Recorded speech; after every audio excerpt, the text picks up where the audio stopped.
It's that time once again on a Sunday morning where we wake you up with an informative hour of the week's top newsmakers. This is another live edition of Media Monitor on the SABC News channel. I'm Alicia Jali. Let's have a quick glance now at the top news at 9 a.m. The National Assembly will again debate a motion this week calling for the removal of the president from office in terms of Section 89 of the Constitution.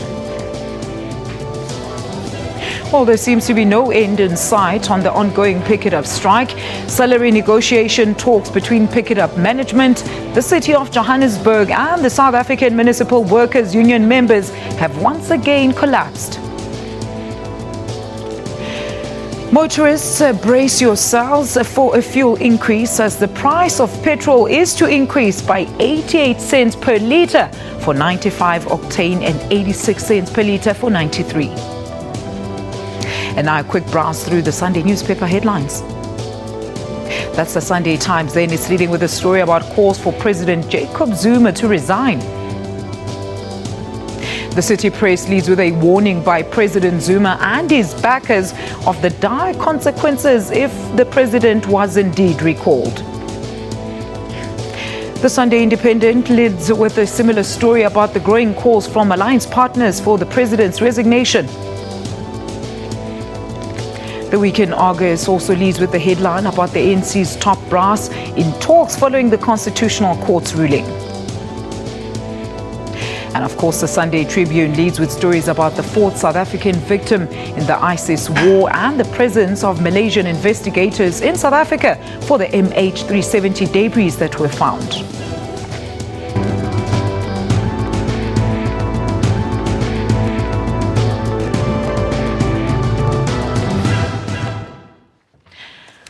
Well, good morning. Today we decided to bring in the big guns. By that, I mean the two professors and political analysts who contribute to the understanding of our country as well as world issues. Let's all welcome Professor Stephen Friedman and Professor Sipho Seepe. Professors, what an honor to have you both this morning. Good morning. Morning. Thank you. Thank you.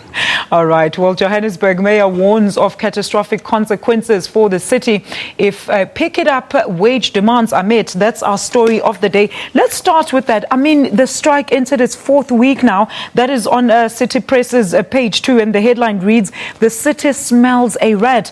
The issue now has become the health and environmental impact of the strike on the ongoing strike in terms of what's going on. Professor, why can't we see any resolution to the strike? Look, Alicia, there's clearly a huge labour relations problem at Pick It Up. This has been going on repeatedly. It appears that the union has no confidence in the current CEO. The city insists that if they remove the CEO, then the union will remove the next CEO, etc. And so it's really an indication that, and I think this is a problem throughout the country, that municipal labour relations are very difficult. Of course, the consequences for the city of Johannesburg are that if you live in an affluent area, you make private arrangements to make sure that your refuse is collected because people in suburbs can afford that. If you live in the inner city, for example, you don't have that, and then there's a very serious health hazard. So clearly that should create a pressure on both sides, because we talk about the pressure on the council, which is there. But if you're a public sector trade union in a democracy, you have to retain public opinion. Otherwise, people start to see you as part of the problem in their lives rather than people fighting for a just cause. So hopefully this is going to create enough pressure on both parties for them to find some way of sorting this out. Prof, what do you think? Yeah, obviously what is clear here is that our deadlock breaking mechanisms are not working. And as Stephen also says, what is also important when one of those is ready to start dealing with this through the public. Because a public sector union is very important because of the service that they render. But when it gets to a stage where the public begins to go against you, it becomes a problem. But what we have here is really that the city, given also that these unions are affiliated with political parties, it might also help for them to bring the politicians or their political to really deal with these issues. And there are times when you've seen the unions retreating.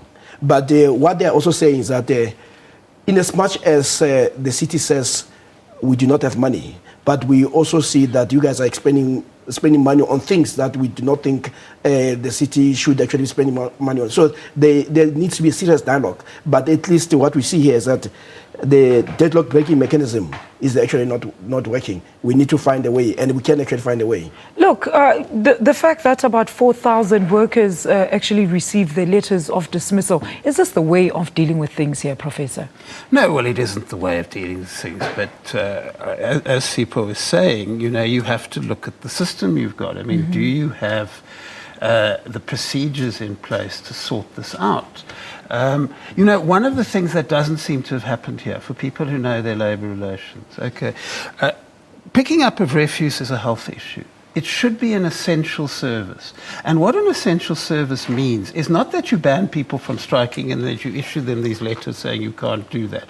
An essential service means that there should be an arrangement made between the city and the trade union to make sure that enough service is provided to prevent the health hazard.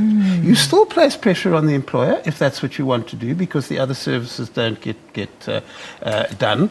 But then you make sure that nobody in the city suffers a health hazard. Now, that can only be done if you sit down as a trade union and an employer and work that out. And it really is not done in our public sector. And if it was done, you could have a situation where trade unions could make their demands, but the public would not be threatened. Look, let's look at another story that I found very interesting. Now, we did touch on it last week, was the developments on the Senzo Meyiwa case. And in today's Sunday Independent front page at the bottom there, it says, the hat may be the key to solving the Senzo murder. Well, there's a mystery of the fedora hat that now apparently belongs to one of the people, the occupants of the house, of Kelly Khumalo's house at the time of the shooting. What do you make of this development, Prof? Yeah, I think some of these things we must leave them to the police. And because all we can do is to start getting into speculation. But you could also say there has been a failure on the police on this matter. We often hear of a case, and this is what some of the people on the ground have actually said, that there seems to be, once there's a white child or mother or person killed, the resolution seems to be fast. And yet you find that when it comes to black people, that does not seem to be a priority. So it could be unfair to the police, but the perceptions are beginning to be raised to say, are you really prioritizing this? Because in Western Cape, they actually showed that there was two cases of murder, one black, one white. Yes. But the white one, within 3 days, there was already an arrest. And here we do not. But it could be just a general incompetence within the police. But I do think that before we start casting aspersions, because we are not experts in that type of investigation, but we should say all the resources should have been spent, resources should be spent to deal with this matter.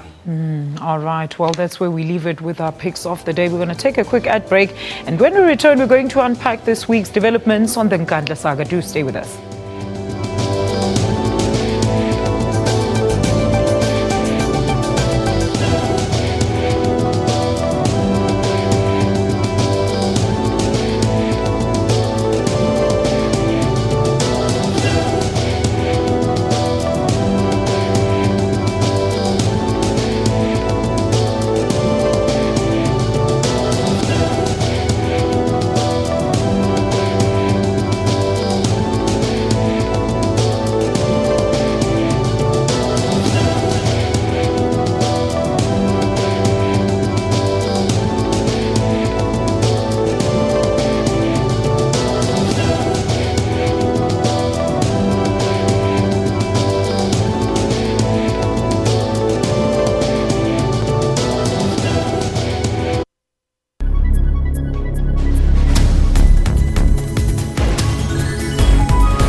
It's February 2016 and the fees have not fallen. Some other students are struggling, they don't have money to even pay the rent outside. They're struggling with food and they don't have a place to stay. I have lost hope in NSFAS. I'm now applying for jobs at funeral parlors to watch dead bodies to finish my studies. The race to replace Uganda's President Yoweri Museveni after 30 years in power is coming to an end. Voting him out and letting him hand over power peacefully to another president would be the biggest sign of Uganda's democratic maturity.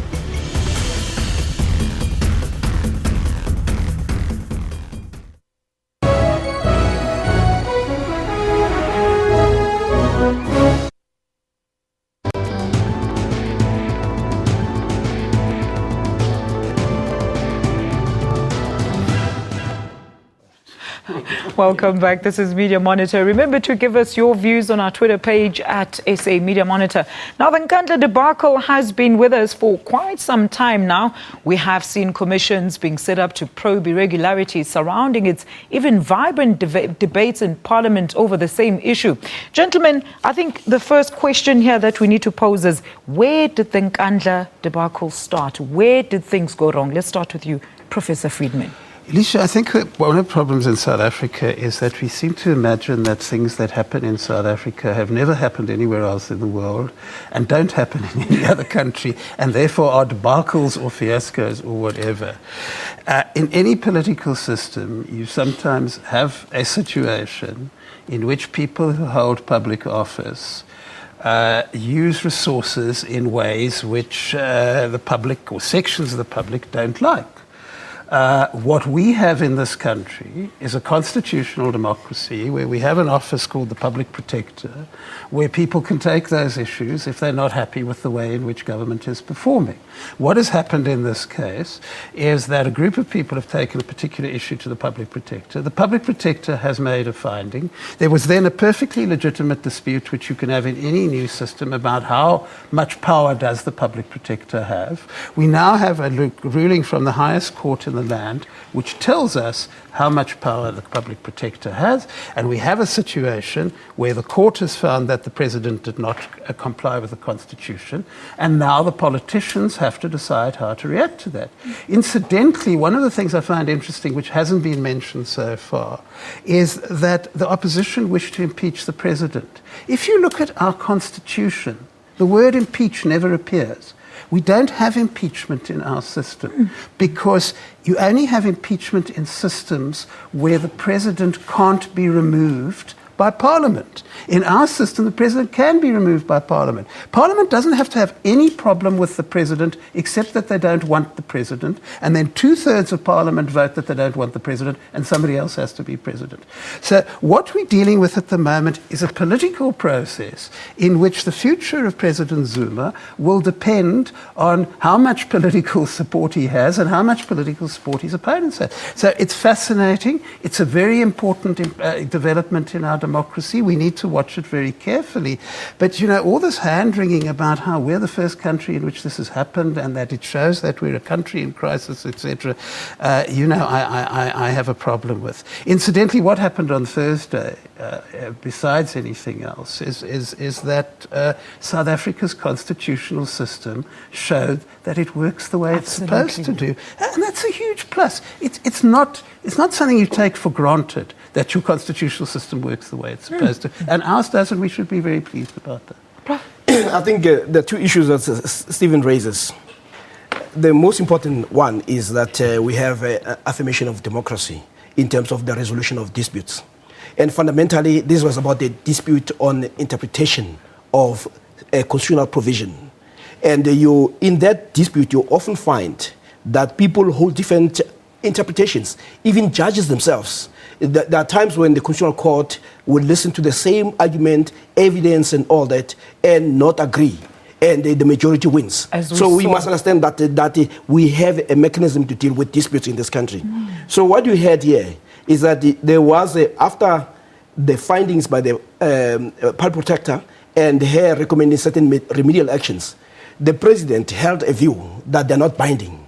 But also another court held a view similar to that of the president. So you have a judge who is trained, who on a daily basis deals with approach to the Constitution and understood different and gave reasons. And what is interesting is that those reasons were never challenged by the Constitutional Court. Instead, it spent most of the time talking about the powers of the Public Protector, but it provided clarity. So the Constitutional Court exists there to clarify and provide direction where there's a constitutional dispute about what the interpretation is. So we need to accept that this was a resolution of a dispute. That's why the president was saying that we are now better because there are lessons to be drawn. But the mistake that the ANC made, or the president made, and government, and the Chief Justice was very clear that if you have a report, you have a right to scrutinize it, to challenge it. And he says, when I say scrutinize, I mean scrutinize. But when you come to a different finding or conclusion, your job is not to supplant or substitute your remedial action from those to those of the protector. What you do, that job is our job as the judiciary. So what happened here is that there was a failure to take this on the judicial review. But what was most important is that the Constitutional Court says your rights as a parliament is also to scrutinize documents that are brought before you. And the impression that is given is that once the protector has spoken, it should just be binding. And it's very important to understand that the problem came with the next step that they should have actually taken, which they failed to take. But the president has said also, and this is where one must understand the intervention by him and the ANC, says at the time that I held this view, that was a legal opinion of the time. But once the Supreme Court of Appeal overturned it, then my attitude changed. At least that was his presentation. Let's hold it there for now, Prof, because we want to take a look at some of the verdicts of the commissions that were actually tasked to probe these irregularities in the Nkandla saga. I'm requesting the President to take steps with the assistance of the National Treasury and the South African Police Services to determine the reasonable cost of the measures implemented by DPW at his private residence that do not relate to security, and which include the visitor center, the amphitheater, the cattle crawl, and chicken run, and the swimming pool. The security assessment dealt with the operational needs of the national departments, which included, amongst others, medical facilities and accommodation. The task team findings. Here are the findings of the task team. 1, there is no evidence that public money was spent to build the private residence of the president. There's no evidence that any house belonging to the president was built with the public money. Something there, Prof, and as we've just saw some of the commission's works there, you said, everybody has the right to scrutinize those reports. Wasn't this enough scrutinization, and therefore was it not just for the president to have gone and scrutinized the current findings? No. I mean, the president, I mean, you're talking about what he should have done as a person, but this is a matter of the state, and the state has certain responsibilities and functions are given to departments. That's where the green line and is. Ultimately, when the matter is brought and the president thinks that this is unfair, what you'll do is say the departments that are charged with that should look into that, because for where he stands, he felt that these remedial actions are a bit unfair, which is fine for him, and the court says it's fine for you to have that query, but that whatever you say should not change this. But what is also important, you ask what the court did not do and what has not been done is to say whether the report itself is flawless or not. And if it had gone through the judicial review process, then the facts would have emerged. So the court did not even want to deal with that aspect because they are not even competent to deal with that. But it's simply to say you cannot replace these remedial actions. So that is at least the clarity that was provided. Yeah. But as Stephen says, but you cannot move from a position that says, just because the court has provided clarity and has found that the president has erred, and his lawyers have also said, even the court accept that he may have erred in law, and they therefore fail to uphold the Constitution.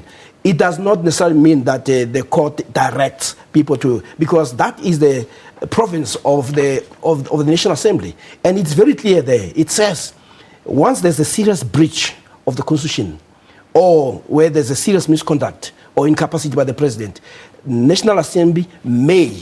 So the choice of may is to make sure that this is not automatic. It leaves to the political process, and that the balance of powers is what ultimately defines it. And when you talk about balance of powers, we're not talking about what Stephen and I and other fellow travelers are saying. It's really political balance of power. Speaking of political powers and political system, Professor, I mean, a lot of people are saying that, some presidents are entitled to security upgrades at their homes. How is this one different then? Was he not entitled to have any security upgrades at his home? Well, in the first place? He says that errors were made. I mean, I think we must put this thing in perspective. I Yes. mean, if you looked at what he said on Friday night, he acknowledged that some of the things that were done there were unacceptable, etc. I think what is a concern, I don't think we need to, to go and hash over ground which has already been dealt with by both sides. I think the problem we have at the moment, if you look at the media coverage and you look at the way this issue is being posed, people don't seem to be able to tell the difference between a legal issue and a political issue. And that's a very important difference to make. Now, you've just shown these controversies about the various reports and the various inquiries, etc.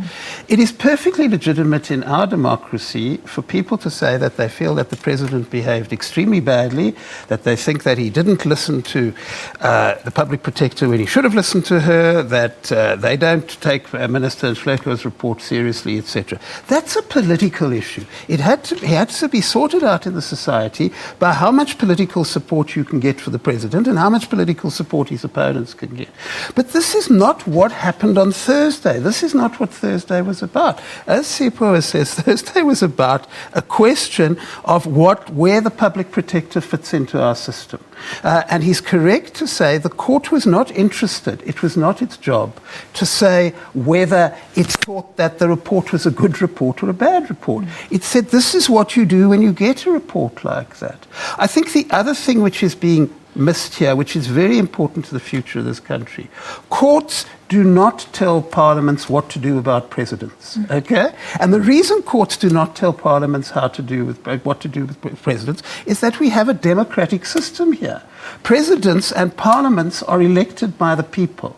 The courts have a very important role to play in our democracy to make sure that the rules are obeyed and that people's rights are respected. But when courts start telling parliaments who should be president or not, we're in very deep trouble. And that is why I can assure you it didn't even occur to the 11 judges of the Constitutional Court to express an opinion on who should be president. Definitely. Because they understand how the Constitution works. Absolutely. That's where we're going to leave it now. But after the break, we're going to continue. This is what's coming up next.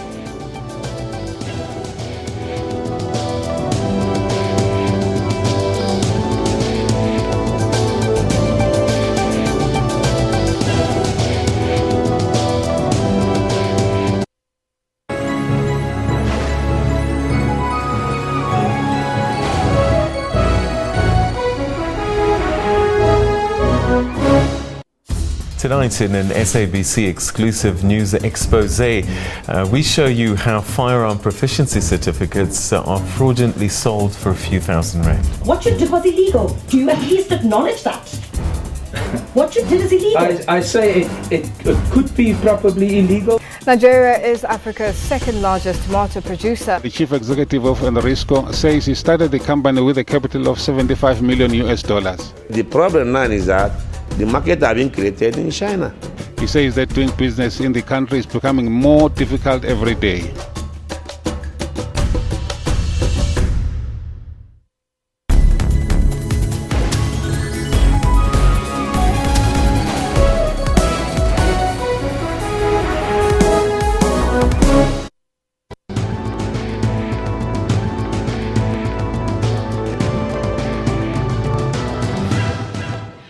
Welcome back. Now, the Constitutional Court this week ended the long legal battle on the Nkandla upgrades. Let's take a look at Justice Mogoeng's verdict. The President thus failed to uphold, defend, and respect the Constitution as the supreme law of the land. This failure is manifest from the substantial disregard for the remedial action taken against him by the public protector in terms of her constitutional powers. The second respect in which he failed relates to his shared Section 181(3) obligations. He was duty-bound to, but did not, assist and protect the public protector so as to ensure her independence, impartiality, dignity, and effectiveness by complying with her remedial action. Look, on this segment, we're very pleased to be joined by Mr. Lawson Naidoo. He is the president of the Council for the Advancement of Constitution. Mr. Naidoo, a very good morning to you, sir. Thank you so much for joining us here on Media Monitor. Good morning. Look, Mr. Naidoo, please take us through your observations of the legal aspects now of the Nkandla saga and their implications specifically to the whole country. Well, I think this was a critical judgment by the Constitutional Court on Thursday. It was a unanimous judgment delivered within a very short space of time, literally 6 weeks after argument was heard. And I think that reflects the fact that the court itself was aware of the public importance of the issues at stake in this case, and therefore acted to deal with the matter swiftly and not allow it to meander.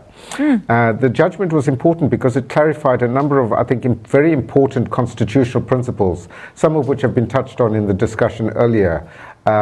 Issues relating to the supremacy of the Constitution, the separation of powers, very importantly, and I think the court took the opportunity to explain how the separation of powers works within a South African context, when it is legitimate for the courts to interfere in the domain of either the executive or of Parliament, and of course the nub of the case was to clarify the extent of the powers of the Office of the Public Protector in terms of its findings and remedial action.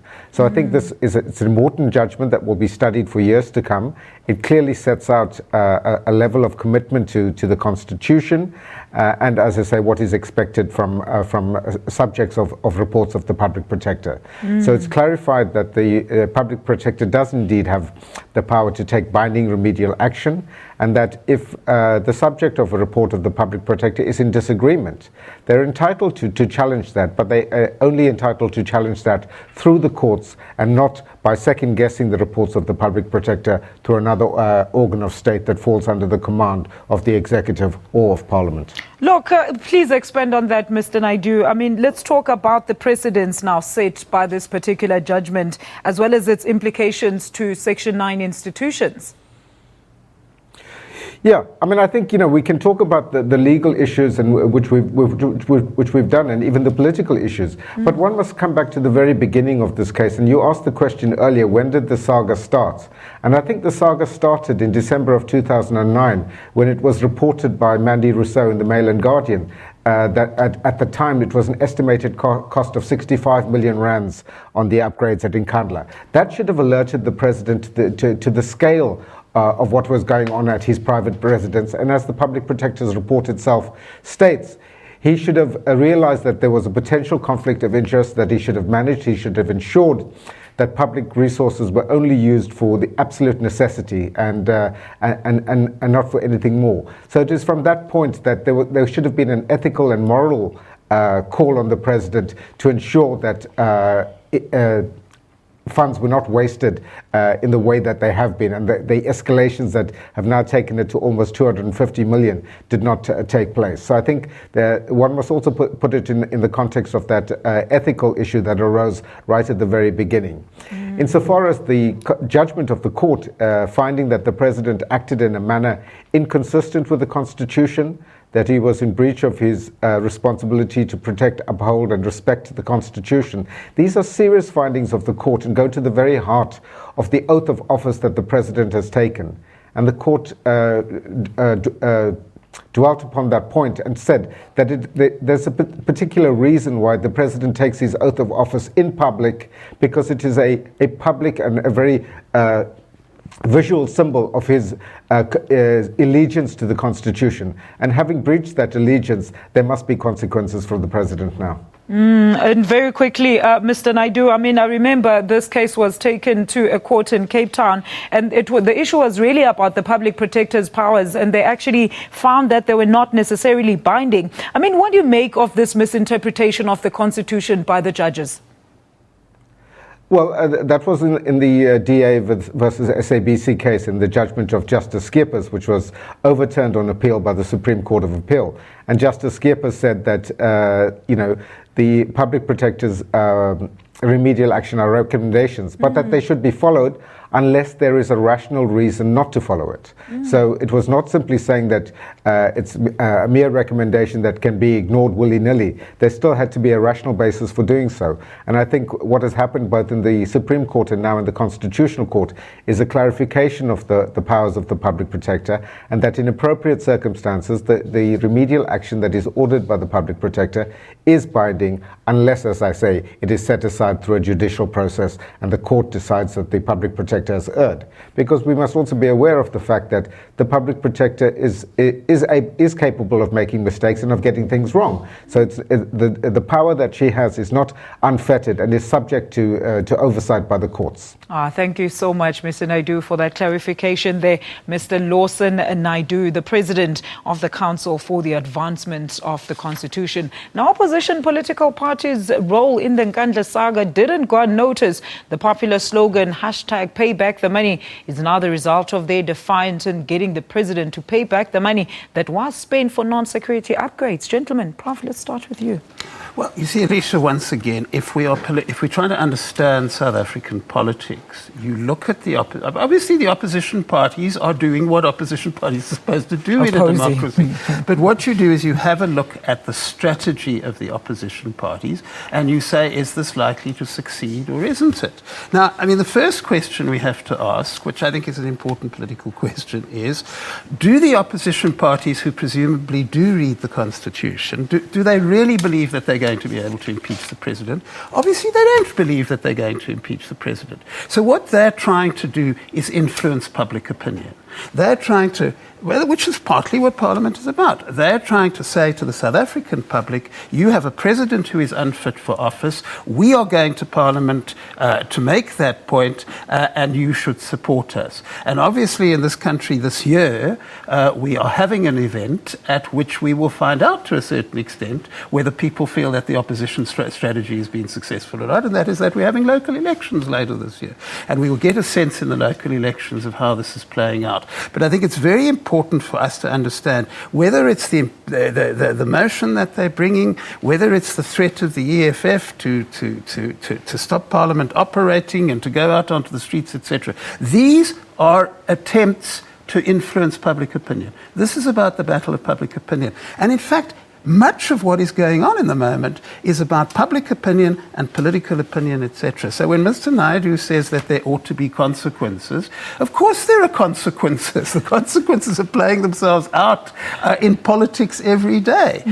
But that doesn't mean that the court sits there and decides what the consequences ought to be. That will happen in the months ahead. Prof? Yeah, the interesting thing about the public opinion, which these guys try to influence. I mean, there's a debate on the president's recall coming up this week. Yeah. Well, first of all, I just want to deal with this just to take you back. When Mukwege was appointed, there was a very strong public opinion. There were a number of so-called civil organizations that says this man is not fit enough and all that. Today, that public opinion has changed. He's now actually trending. So what it shows is how fickle and how quick people jump into conclusion. But the point that Stephen raises, which is very important, is that when people enter that space, you must also be truthful about what the Constitution says.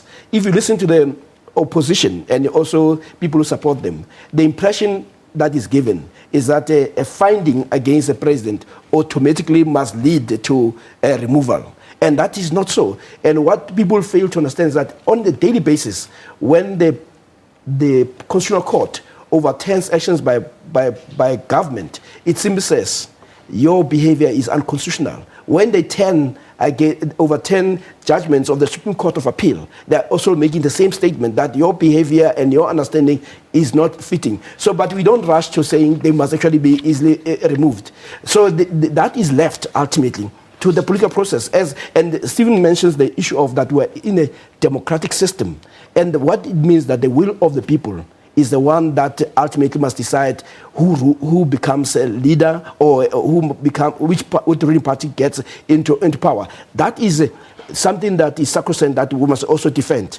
And here what we saw is that the ANC has decided to say, let's counter the strategy that these people have adopted.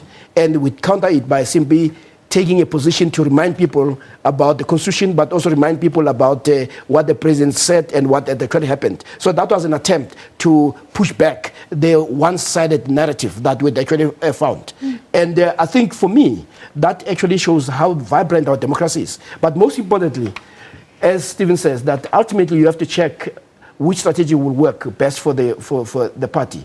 And here, despite the Nkandla matter having been there before the EFF came, EFF must be given credit that it chose a different strategy than howling only in Parliament by approaching the Constitutional Court. And in a sense, they can say they've been vindicated in terms of their strategic approach. Prof, anything to add on that? Well, I think the irony I find about this, just if you look at political strategies of opposition parties, there was, and once again, because this is a Media Monitor show, we get back to the media issue. Okay? Yes. When the EFF was disrupting Parliament, we were told repeatedly that this was real effective opposition. They were making the system work for the first time. The reality is that it took the EFF themselves to realize that that was absolutely achieving nothing. During the time that these disruptive tactics were tried in Parliament, the Nkandla issue did not move a single inch. It consisted simply of people saying, pay back the money, and the president laughing at them, and nothing moved. Somebody in the EFF, and it may be no accident that a very senior person in the EFF happens to be quite a well-known advocate in this country, said, but actually this is not working, you need to go the court route. They go the court route works, and what that's telling us is that for all the negativity in this country, the system we've got works. If you're an opposition party and you want to use the system, you can work it. And it's in that system that I find, in that context, that I find it amusing that the EFF now, having discovered that the system works, is now issuing press conferences saying, no, we're going to go back to the old disruption thing, which didn't work. Yeah. But that's they're an opposition party. We're a democracy. If that's what they want to do, that's what they must do. I mean, you spoke earlier, Prof, about how quickly the public actually jumps into conclusion. Do you think this is now like rubber stamped their views on what the public protector's powers are? I mean, remedial action versus court orders? No. Ultimately, it comes down to the contestation that will happen. First, you can see the ANC has braced itself to saying, as a leader in government, they are going to make sure that the president confirms and affirms that he abides unreservedly to the findings of the remedial action. And that is actually important. And we should actually celebrate that you have a president who can be forced to that position. And you can also have a party that can be forced to that position. Yes, there might be a political cost, and there was a political cost in this because I think the ANC did not anticipate how this was going to turn out. They thought it would just pass by.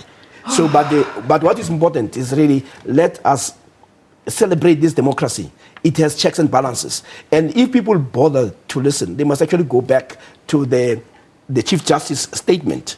He starts by saying that this case affirms how vibrant our democracy is. Let's leave it there for now, Professor. We're going to continue after the break as we unpack the UN report on the country's state of human rights. Do stay right there.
The big news is Newsroom. We also stream live on YouTube. Whether you're at home, at the office, or at the gym, wherever you are, Newsroom is right there with you. Bringing you all the latest news, updates, sports, weather, and everything in between. Get all the latest news you need on the go via live streaming on our YouTube channel. That's Newsroom, weekdays at 9 a.m. only on the SABC News Channel.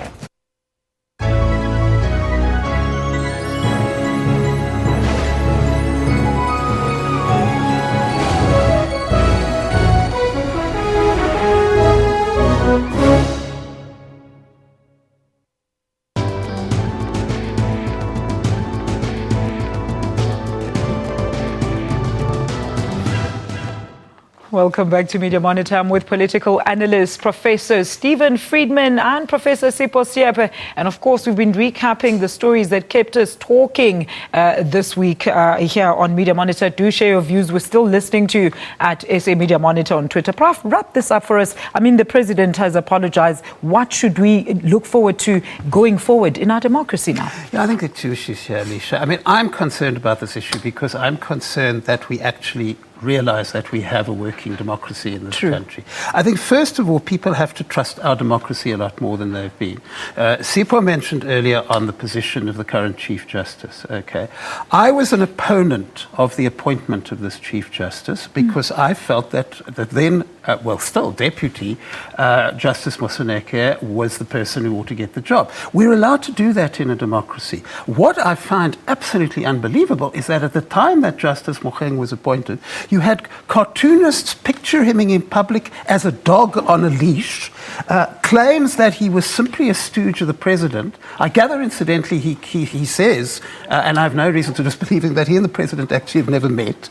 And therefore, you undermine our constitutional system. You haven't given the Chief Justice any opportunity to show what he's like as a Chief Justice. And then a couple of years later, you say, oh, no, well, okay, he's a good Chief Justice at all. That shows a contempt for our institutions. I think the other thing which is worrying going ahead, which we need to look at, okay, what we are now going to have in this country over the next while or so is a political battle about the future of the president. That is what you do in democracies. The fact that we are having a political battle doesn't mean that our democracy is in trouble. It means whichever way that ends, it means that we have a democratic system in this country.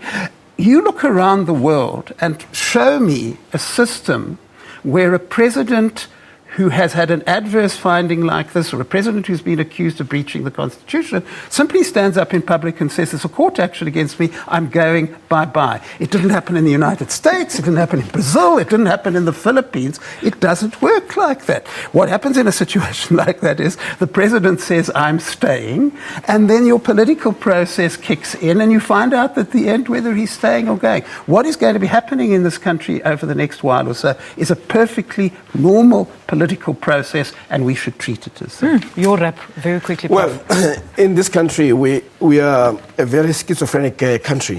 1 minute, we are a wonderful country, rainbow, all sorts of things. The next minute, you have a hysteria that says you could not be in the West country. So I think there is a problem with that type of... it means that there's something wrong with our psyche. But the bottom line on this matter is that we come back to that, let's celebrate democracy, and we have systems, and what would happen next is that the matter will go to Parliament. We are hoping that there'll be at least a rational engagement around the issues and lessons learned, but we also hear that there's a lot of disruption.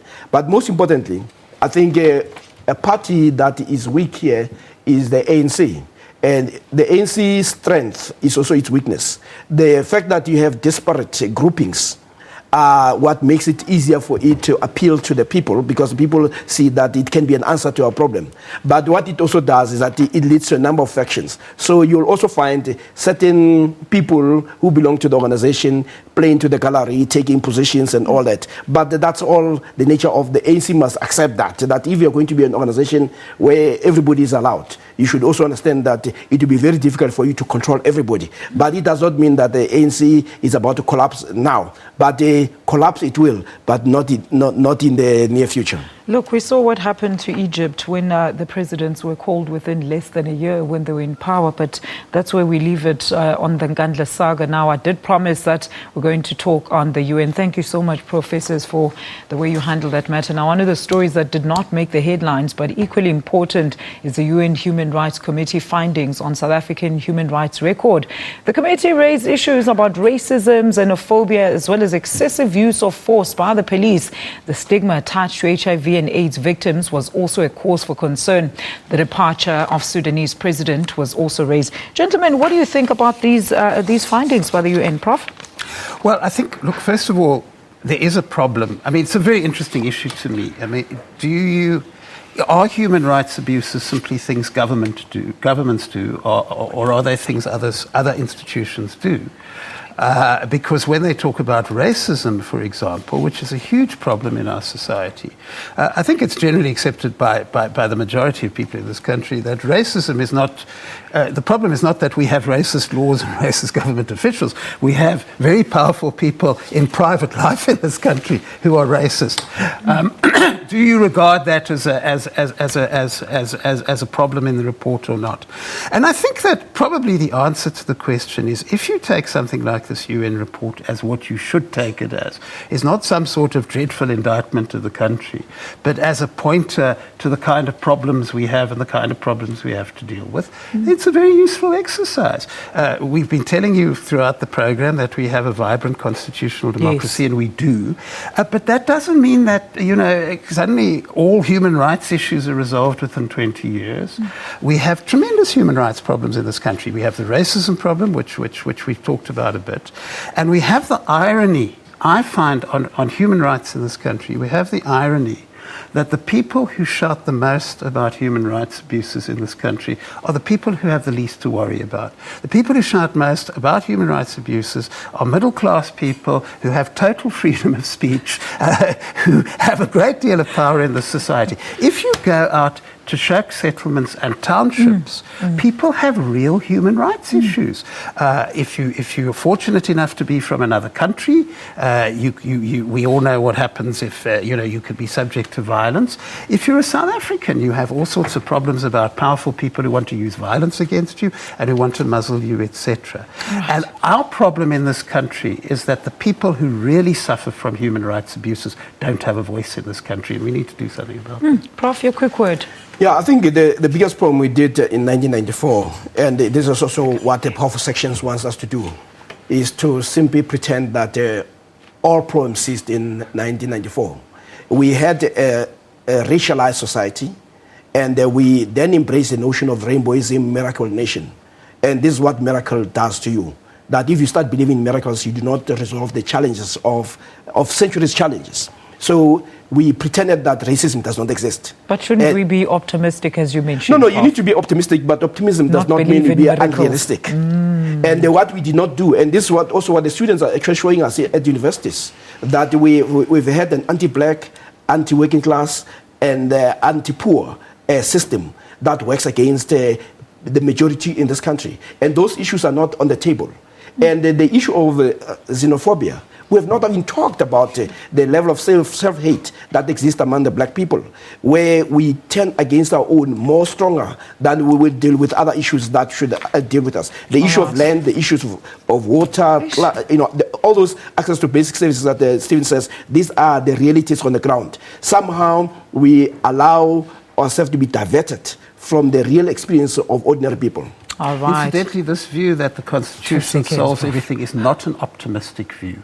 It's a view which leads to pessimism, because somebody says we solved all the problems in 1994, why do we still have problems? We didn't solve all the problems in 1994. No society ever solves all its problems. All right, professors, thank you so much. Let's listen to what the people at home are saying. Bahomo Marumo says, well, that's very good, then we can have closure. Let's hear what they have to say when they defend themselves in a court of law. Vela says, is he going to hashtag pay back the money with interest backdated, or is it a fixed amount inflation fee?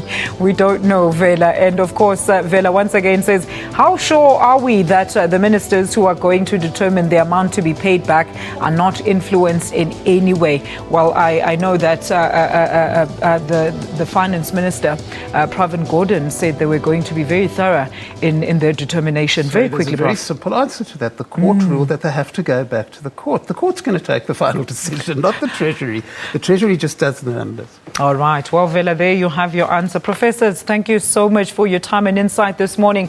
And you at home, thank you so much for watching Media Monitor. We do return next week, Sunday morning, for another informative hour. If you missed the show, do check us out on our digital media platforms under the SABC banner. I'm Alicia Jali. This is SABC News. Have a great Sunday.